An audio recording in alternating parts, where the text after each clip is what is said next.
মুন্সিগঞ্জের গজারিয়া উপজেলার গোয়াছায়া ইউনিয়নের বালুচর শান্তিনগর থেকে কদমতলী পর্যন্ত একটি সড়ক নির্মাণের দাবিতে এলাকাবাসী মানববন্ধন কর্মসূচি পালন করেছেন।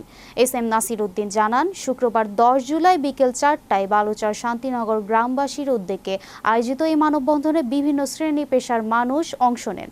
কর্মসূচিতে অংশগ্রহণকারীরা রাস্তা আমাদের মৌলিক অধিকার, উন্নয়নের যুগে আমরা কেন বঞ্চিত এমন বিভিন্ন স্লোগান দেন।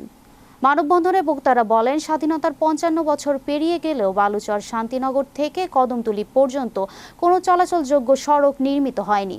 ফলে প্রতিদিন যাতায়াতে চরম দুর্ভোগ পোহাতে হচ্ছে।